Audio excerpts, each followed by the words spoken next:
जय Hind friends, double A academy में आपका स्वागत है। आज हम कक्षा 10 भौतिक विज्ञान के 9th चैप्टर 9वां चैप्टर के बारे में डिस्कस करेंगे, जिसका नाम है प्रकाश का परावर्तन तथा प्रकाश का अपवर्तन। ये जो चैप्टर है आपके परीक्षा की दृष्टि से बहुत ही महत्वपूर्ण है। इससे आपके परीक्षा में अधिक से अधिक नंबर आने की संभावना रहती है। इस चैप्टर में बहुत सारा टॉपिक होता है प्रकाश से रिलेटेड, जिसके बारे में आज हम आपको बताएंगे, सिखाएंगे और आप इस चीज को ध्यान दीजिए और अच्छे से सीखिए, ताकि आपके बोर्ड परीक्षाओं में जो प्रश्न बने आप उसे आसानी से कर सकें। तो देख लीजिए, हम यूपीएमएसपी जो वेबसाइट है आपके बोर्ड परीक्षा यूपी बोर्ड के लिए जो जारी किया गया है, उस पर आपका ऑफिशियल सिलेबस अपडेटेड है। उस सिलेबस को आप डाउनलोड करके देख सकते हैं कि ये जो आपका चैप्टर है प्रकाश वाले चैप्टर से आप देख सकते हैं कि 12 नंबर प्रकाश वाले चैप्टर से आप देख सकते हैं कि 12 नंबर का जो प्रश्न आना कंपलसरी है। ये आपके परीक्षाओं में इसका प्रश्न जरूरी से आता है और ये बहुत ही आसान चैप्टर है। इसे सरल भाषा में हम समझाएंगे आपको, आप सीख लेंगे और आप परीक्षाओं में जैसे इससे संबंधित क्वेश्चन आएंगे आप उसे कर भी सकते हैं। ये देख सकते हैं, ये जो आपका यहाँ से भौतिक विज्ञान इकाई 3, इसके बाद भौतिक विज्ञान स्टार्ट है और पहला जो आपका चैप्टर है प्रकाश का परावर्तन अपवर्तन, इससे केवल इसी चैप्टर से 12 नंबर आना है। और इसके बाद जो आपका अगला इकाई है वो विद्युत का प्रभाव, इससे आपके परीक्षा में 13 नंबर है। टोटल आप देख सकते हैं कि आपका 25 नंबर था। 25 नंबर का आपका क्वेश्चन आएगा बोर्ड परीक्षा में, जिसे हम कवर कराएंगे। आपके बोर्ड परीक्षा से रिलेटेड अन्य टॉपिक के लिए आप हमारे चैनल को सब्सक्राइब कर सकते हैं।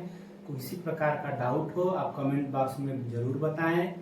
वीडियो को लाइक करें, शेयर करें, सब्सक्राइब करें चैनल को, जिससे कि हमें मोटिवेशन मिलता रहे। ठीक है, तो चलिए दोस्तों, आज हम शुरू करते हैं आपके इस टॉपिक को, प्रकाश का परावर्तन तथा प्रकाश का अपवर्तन।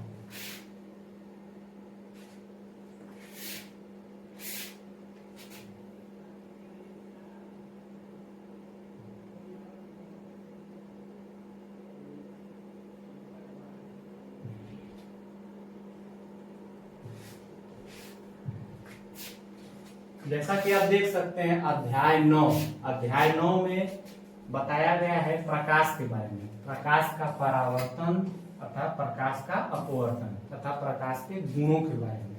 तो हम इस क्लास में आज प्रकाश से रिलेटेड टॉपिक को कवर करेंगे।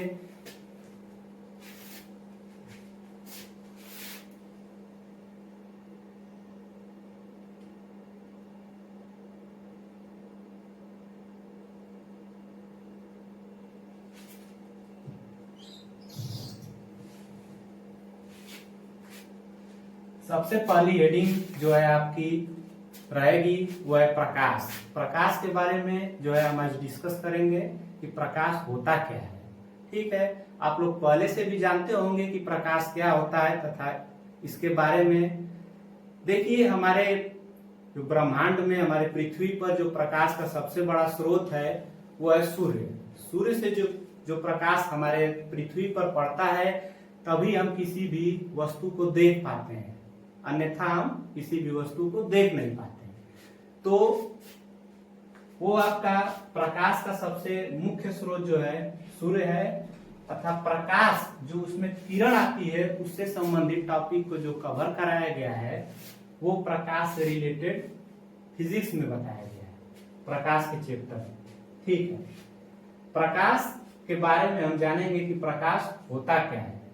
प्रकाश जो होता है एक प्रकार की ऊर्जा होती है, एनर्जी होती है, प्रकाश जो है एक प्रकार की एनर्जी है जो हमारे दृष्टि ज्ञान को जागृत करती है। प्रकाश एक प्रकार की एनर्जी है, ऊर्जा है जो हमारे दृष्टि ज्ञान को जागृत। दृष्टि ज्ञान का मतलब होता है कि किसी भी वस्तु को देख सकते हैं।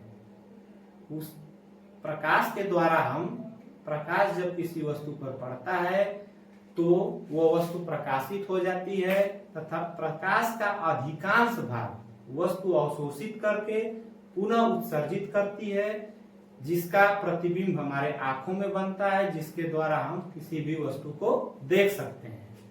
तो प्रकाश की परिभाषा यह बन सकती है कि प्रकाश एक प्रकार की ऊर्जा है जिसकी सहायता से हम किसी वस्तु को देख सकते हैं। प्रकाश एक प्रकार की ऊर्जा है जो हमारे दृष्टि ज्ञान को जागृत करती है, जिसके द्वारा हम किसी भी वस्तु को देख सकते हैं। प्रकाश परिभाषा के बारे में आप लोग जान लिए और इसे नोट करना चाहें तो आप नोट भी कर सकते हैं। और प्रकाश के अगला जो होता है आपके बोर्ड परीक्षा में जो आपका सिलेबस है उसमें अगला टॉपिक जो है प्रकाश के गुणों के बारे में बताया गया है कि प्रकाश में किस किस प्रकार के गुण होते हैं। तो प्रकाश के गुणों को बताने के लिए आप देख सकते हैं प्रकाश के विभिन्न प्रकार के गुण होते हैं, जैसे कि प्रकाश हमेशा सीधी रेखा में चलता है। जो प्रकाश होता है वो हमेशा सीधी रेखा में गमन करता है, सीधी रेखा में चलता है। प्रकाश जो होता है विद्युत चुंबकीय तरंगे होती हैं। जिस प्रकार से विद्युत चुंबकीय तरंगे होती हैं, इसलिए इसे संचरण के लिए माध्यम की आवश्यकता नहीं होती। प्रकाश एक प्रकार की विद्युत चुंबकीय तरंग है जिसे संचरण के लिए, जिसे चलने के लिए माध्यम की आवश्यकता नहीं पड़ती। प्रकाश जो होता है अपारदर्शी वस्तुओं की छाया बनाता है। प्रकाश जो होता है अपारदर्शी वस्तुएं, ऐसी वस्तुएं जिसे हम आर पार देख सकते हैं, ऐसी वस्तुओं को हम अपारदर्शी वस्तु कहते हैं। जैसे कि आपका कांच हो गया, आपका वायु हो गया, ऐसी वस्तुओं को हम अपारदर्शी वस्तु बोल सकते हैं। प्रकाश जो होता है अपारदर्शी वस्तुओं की छाया बनाता है। प्रकाश की चार्ज होती है निर्वात में सबसे अधिक होती है, निर्वात में सबसे अधिक होती है। हमने पहले ही आपको बताया कि प्रकाश को गमन के लिए किसी भी माध्यम की आवश्यकता नहीं होती। तो प्रकाश माध्यम की आवश्यकता नहीं होती, इसलिए प्रकाश जो होता है निर्वात में सबसे अधिक चलता है। प्रकाश पारदर्शी माध्यमों जैसे कांच, वायु आदि से गुजर सकता है। प्रकाश का तरंगदैर्घ्य 3800 एंगस्ट्राम से 7800 एंगस्ट्राम, कहीं कहीं आपका 4000 एंगस्ट्राम से 8000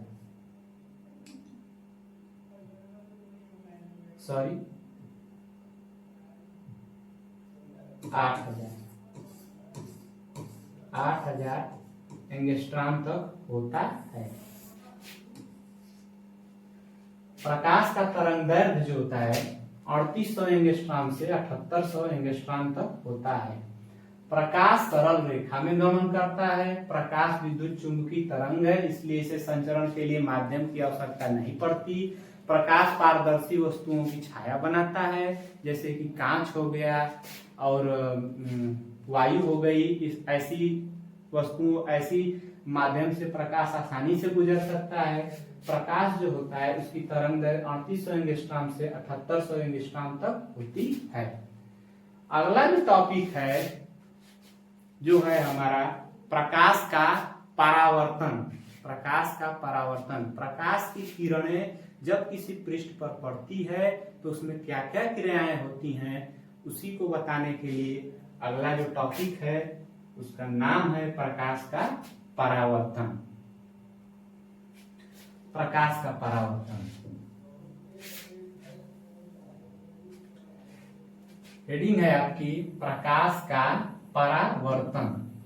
रिफ्लेक्शन ऑफ लाइट, इंग्लिश में से बोलते हैं रिफ्लेक्शन ऑफ लाइट, प्रकाश का परावर्तन।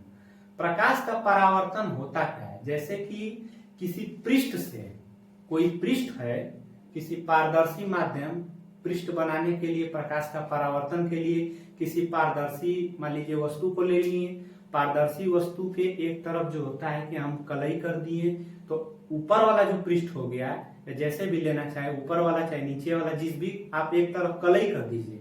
अब ऊपर वाला जो पृष्ठ हो गया उसे आप वैसे छोड़ दीजिए, उसे परावर्तक पृष्ठ बना लीजिए, तो उस पर जो प्रकाश पड़ेगा वो क्या होता है, उसके बाद जो घटना होती है उसी को प्रकाश का परावर्तन कहते हैं। जैसे प्रकाश के परावर्तन से मतलब ये है कि जब प्रकाश किसी पॉलिशदार या चिकने तल, किसी पॉलिशदार या चिकने तल, जैसे किसी भी माध्यम को पॉलिशदार, अगर किसी शीशे को मान लीजिए ले लिए, उसके एक तरफ जो है कलई कर दिया जाए, एक तरफ परावर्तक पृष्ठ बना दिया जाए, तो उसी पृष्ठ पर जब प्रकाश पड़ता है तो उसका अधिकांश भाग अवशोषित कर लेगा, अधिकांश भाग अवशोषित करके फिर उसी माध्यम में प्रकाश की किरणें जो होती हैं उसी माध्यम में वापस लौट जाती हैं, उसी माध्यम में वापस लौट जाती हैं, तो प्रकाश का परावर्तन करते हैं। यानी कि जब प्रकाश, यानी कि परिभाषा में आप कैसे लिखेंगे कि जब प्रकाश किसी पॉलिशदार या चिकने तल पर गिरता है तो उसका अधिकांश भाग तल से टकराकर उसी माध्यम में वापस लौट जाता है। प्रकाश के चिकने या पॉलिशदार तल से टकराकर लौटने की इस प्रक्रिया को प्रकाश का परावर्तन कहते हैं, रिफ्लेक्शन ऑफ लाइट। जैसे कि आप इस चित्र में देख सकते हैं कि ये प्रकाश की जो किरण आ रही है इस तल से टकराई और पुनः परावर्तित हो गई, ठीक है। जब प्रकाश की किरणें पॉलिशदार या चिकने तल से टकराकर पुनः उसी माध्यम में वापस लौट जाती है तो इस जो प्रक्रिया को कहते हैं प्रकाश का परावर्तन। जैसे ये जो है ये आपका परावर्तक पृष्ठ हो गया, जैसे कि ये आपका जो है परावर्तक पृष्ठ हो गया। परावर्तक पृष्ठ पर जब ये प्रकाश की किरण आई तो जब ये प्रकाश किरण आई इस परावर्तक पृष्ठ पर तो इससे टकराकर पुनः इसी माध्यम में वापस लौट गई, तो इस प्रक्रिया को हम प्रकाश का परावर्तन कहते हैं। परावर्तन में ये सब देख सकते हैं आप कि ये आपतित किरण है, ये आपतित किरण जब प्रकाश किसी पृष्ठ पर पड़ता है तो जो स्रोत से जो किरण आती है उसे कहते हैं आपतित किरण। ये आने वाली किरण है, एरो का निशान देख सकते हैं, आने वाली किरण ये आपतित किरण है, हो गई और इस पृष्ठ पर पड़ी फिर पुनः परावर्तित हो गई, इसे कहते हैं परावर्तित किरण। यानी जाने वाली किरण को परावर्तित किरण, आने वाली किरण को आपतित किरण। अब हमने क्या किया, इसी घटना को जैसे एक परावर्तक पृष्ठ बना दिया, इस पर प्रकाश की किरण आई और टकराकर वापस चली गई। तो अब हमने क्या किया, इसी जहां से टकरा कर गए इसी पर एक अभिलंब डाल देते हैं। अभिलंब डालने के पश्चात यहाँ पर देख सकते हैं एक कोण बन गया, यहाँ भी एक कोण बन गया। तो ये जो कोण बनता है इसे आई से डिनोट करते हैं, ये जो कोण बना इसे आर से डिनोट करते हैं। तो इस कोण का जो नाम होता है आपतन कोण, यानी कि आने वाली किरण के साथ जो कोण बन रहा है उसे आपतन कोण, और जाने वाली किरण के साथ जो कोण बनेगा उसे परावर्तन कोण। फिर से देख लीजिए, जब प्रकाश किरण किसी पृष्ठ से टकराकर उसी माध्यम में वापस जाती है तो इस घटना को हम प्रकाश का परावर्तन करते हैं। इस जो स्रोत से प्रकाश की किरण आ रही है उसे हम आपतित किरण, तथा जो परावर्तन होने के पश्चात जो किरण जा रही है उसे परावर्तित किरण। इस किरण के साथ आपतित आने वाली किरण के साथ जो कोण बना वो आपतन कोण, और जाने वाली किरण के साथ जो कोण बना वो परावर्तन कोण। इसे आई से डिनोट करते हैं, आई इज इक्वल टू आपतन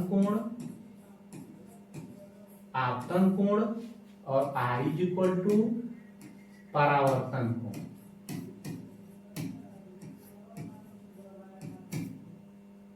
परावर्तन कोण।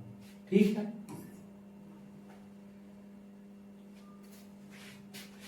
फिर से एक बार हम रिवाइज कर लेते हैं इस टॉपिक को दोबारा से कि प्रकाश का परावर्तन। हमारा टॉपिक है प्रकाश का परावर्तन। जब प्रकाश किसी पॉलिशदार या चिकने तल से टकराकर उसी माध्यम में वापस लौट जाता है तो इस घटना को प्रकाश का परावर्तन कहते हैं। जब प्रकाश किसी पॉलिशदार या चिकने तल से टकराकर उसी माध्यम में वापस लौट जाता है तो इस घटना को प्रकाश का परावर्तन कहते हैं।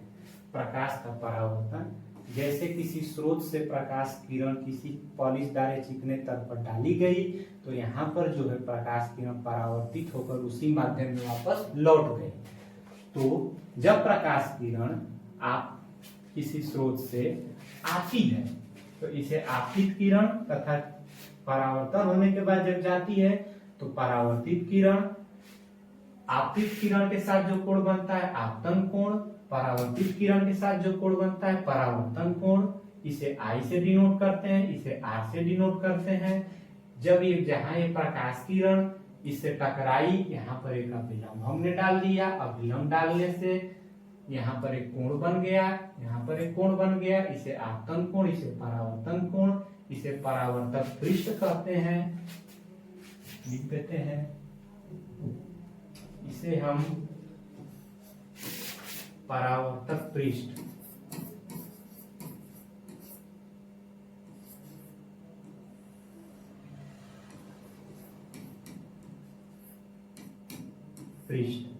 ये परावर्तक पृष्ठ हो गया। ये आपतित किरण, ये परावर्तित किरण, ये आपतन कोण, ये अभिलंब, ये आपतित किरण, ये परावर्तित किरण, आपतन कोण, परावर्तन कोण, कोण I, कोण R। ठीक है, आप जब आपके बोर्ड परीक्षा में अगर क्वेश्चन आएगा कि प्रकाश का परावर्तन किसे कहते हैं तो आप इसी प्रकार से लिखिएगा। जब प्रकाश किरण किसी पॉलिशदार या चिकने तल से टकराकर उसी माध्यम में वापस लौट जाती है तो इस घटना को प्रकाश का परावर्तन कहते हैं। और इस प्रकार से चित्र बनाकर जरूरी से दिखाइएगा कि कैसे प्रकाश की किरण आ रही है, पृष्ठ से टकरा रही है और परावर्तित होकर जा रही है। इसका आप नाम ध्यान से देख सकते हैं, आने वाली किरण को आपतित किरण, जाने वाली किरण को परावर्तित किरण। यहाँ पर जो अभिलंब डाला गया, अभिलंब के साथ अभिलंब और आपतित किरण के साथ जो कोण बना आपतन कोण, अभिलंब और परावर्तित किरण के साथ जो कोण बना परावर्तन कोण, इसे I से डिनोट करते हैं, इसे R से डिनोट करते हैं। अगला जो आपका टॉपिक है वो हम प्रकाश के गुण के बारे में